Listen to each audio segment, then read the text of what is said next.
Magandang umaga din sa lahat ng sumusubaybay ng inyong programa. Ma'am Irene, kumusta po yung unahin ko na muna yung ating pinaparating na tulong para na rin sa kapakanan ng mga biktima po nitong habagat na mukhang sa darating na linggo ay meron pa rin tayong mararamdaman na asset? Well, kami Orly sa DSWD, patuloy kami nakikipag-ugnayan sa mga local government units para maiphatid natin yung kinakailangang tulong sa mga kababayan natin na Opo. patuloy na naapektuhan ng patuloy na pag-uulan. Mm. Nag-umpisa tayo nung bagyong Luis and then bagyong Maymay Mm-mm. and then ito nga pong enhanced southwest monsoon. And magpapatuloy tayo na aalalay sa mga local government units. Sa katunayan, Orly, ang cost of humanitarian assistance na naipaabot na natin ay umabot na sa mahigit 1.1 billion pesos. Wow. At yan ay binubuo ng mahigit 1.7 million na family food packs, mga ready-to-eat food boxes, non-food items, at iba pang mga at iba pang mga food items, and yung financial assistance na una na rin natin na paabot sa mga naapektuhan. And sabi ko nga, Orly, nagpapatuloy ito, especially that we're expecting another weather system to be affecting the country in the coming weeks. Kasi parang hindi lang relief goods, hindi lang food packs, pati na rin yung pangangailangan pinansyal sa mga nasugatan at minsan ay namatayan, binibigay din ng DSWD. Tama ho ba yun, Ma'am Irene?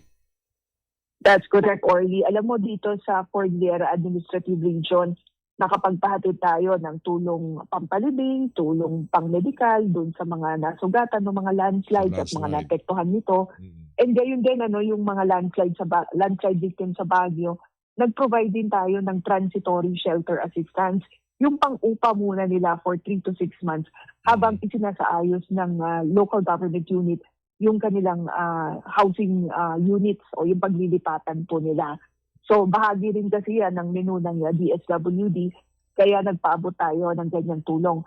In some areas naman, emergency cash transfer, no? Ito yung mga lugar na meron tayong o may mga idineklara na state of calamity, kaya na-trigger na o na-activate na yung trigger mechanism on the emergency cash transfer. Kaya tayo ay unang nagpaabot na to para, alam mo kasi Orly, di ba, kapag patuloy yung pagbabaha, apektado yung livelihood, sira ang mga kagamitan sa bahay. Kaya meron tayong gantong intervention para somehow matulungan sila sa kanila pong pang-araw-araw na pangangailangan. Alright. Ma'am, malalaman niyo ba kung ano yung pinakatinututukan natin ngayon na pinakapektadong lalawigan o rehiyon?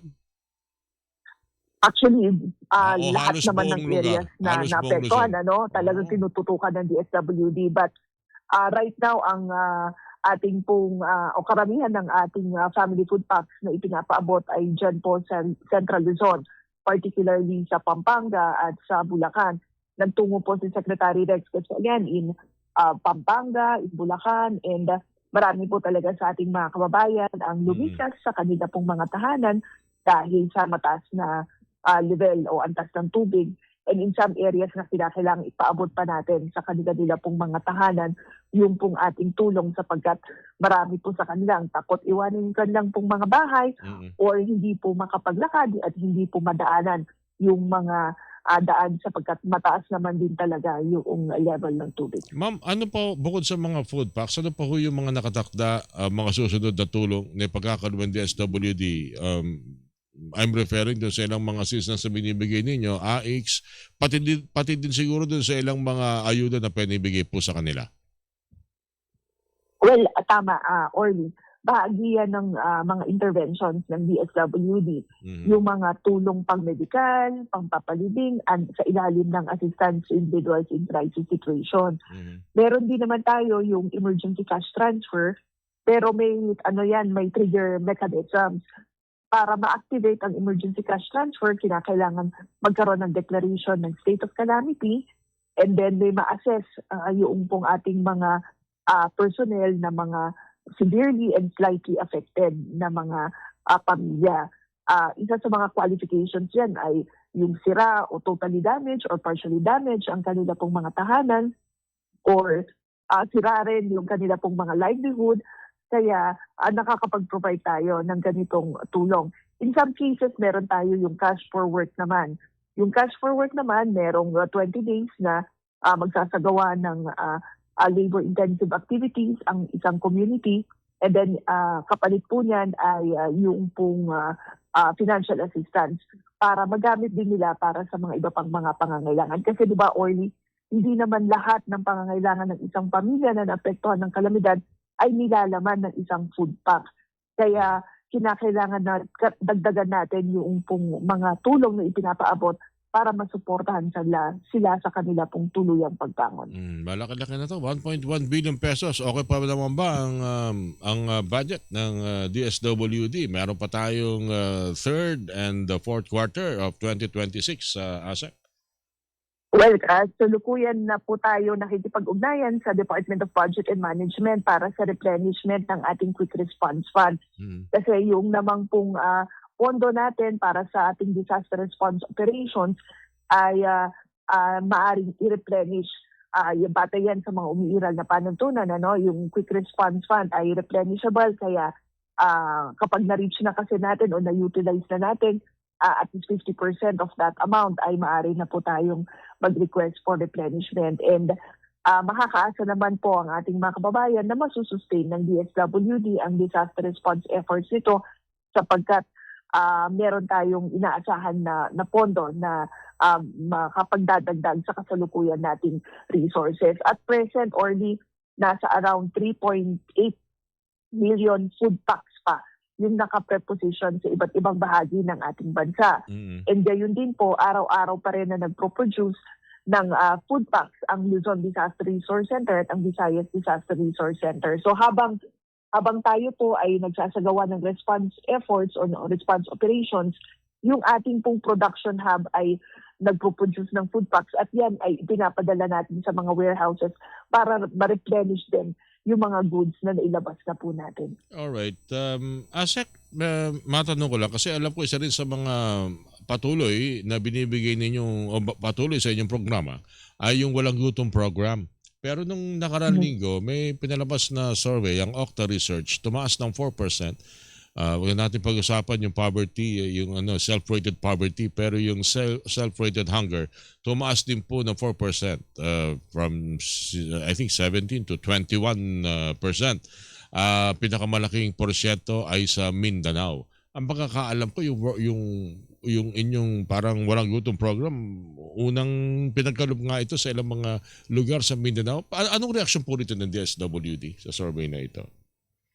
Well, alam niyo po, yung mga surveys na lumalabas ay mga tools, mga valuable tools na mag-a-assess doon sa mga current realities.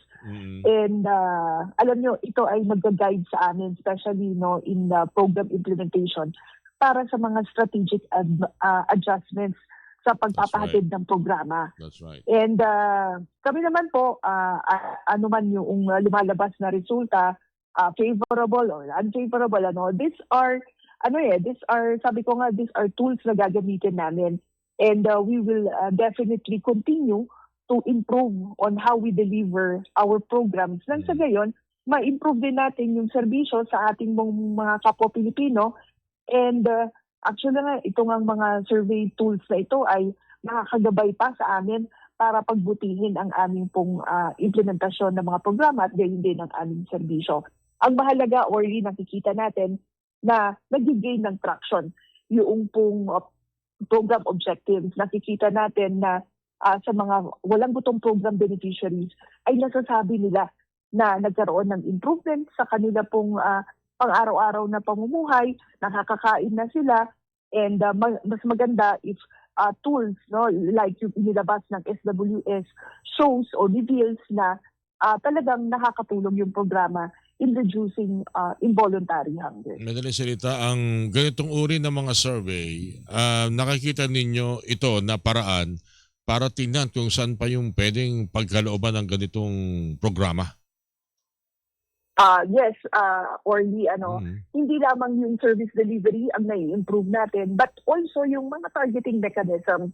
Kasi kung halimbawa sa isang lugar ay mataas pa yung percentage ng involuntary hunger, titingnan din natin ano pa yung mga ibang programa na ipinapatupad natin in that area. Kasi kung kinakailangan pa na mag-implement tayo ng karagdagang pang programa, then i-compare natin yan dun sa mga targeting mechanisms. Kasi tatandaan natin, Orly, yung pong walang gutom program ay pinapatupad natin using a standardized targeting system. Ginamit natin yung listahanan na kung saan pinakita, kung ilan ang pamilyang Pilipino na nakakaranas ng kagutuman. Saan-saan po iyang mga lugar na yan using, of course, the PSA data. Now, ikukumpara naman natin yan doon po sa mga lumalabas na mga survey para makita natin, meron bang lugar na hindi pa natin naabot? May mga pamilya pa ba na nakakaranas ng kagutuman na kinakailangan nating ma-serve? So again, napakahalaga ng mga tools na ito sapagkat it guides or informs our decision making and it also improves program implementation. Hindi naman siguro nagagamit sa hindi dapat paggamitan yung mga dapat makuha ng mga recipient ng walang gutom program, Ma'am Irene? Yung walang gutom program beneficiaries natin, ang tinatanggap nila ay food credits. Nakalagay yan doon sa kanilang electronic benefit transfer card. Meron silang parang card na hawak-hawak na ando doon yung kung ano yung tinanggap nila within certain limit na halaga na tatanggapin buwan-buwan. Ano po? That's correct. And tatanggapin nila yun orally kapag nag-comply sila sa conditions ng program. Nag-attend sila sa mga productivity enhancement sessions. And then after that, gagamitin nila yung electronic benefit transfer card sa pamimili ng pagkain. And gayon din po, sa pamimili ng pagkain, may parameters na sinusunod. 50% are carbohydrates, 30% protein, 20% dietary fiber. And yun po yung maaari lang nilang bilhin. Kaya nga yung mga food merchants sa atin, yun lang po yung dala-dala sa redemption period. Hindi sila maaaring bumili ng wala sa food basket kasi sinusundan natin yung Pinjang Pinoy. Kasi nga ang tinuturo ng walang gutom program ay makapag-prepare tayo ng mura, masustansya at masasarap na pagkain. So, ibinibigay natin yung value ng nutrisyon at kalusugan para sa ating pong mga kababayan. Alright. Ma'am Irene, maraming salamat sa pagtanggap sa aming tawag at pagsagot sa aming mga tanong ngayon pong umagang ito ng linggo. Thank you po sa inyong laging pagkakaloob po ng oras po sa amin. Thank you, Ma'am Irene.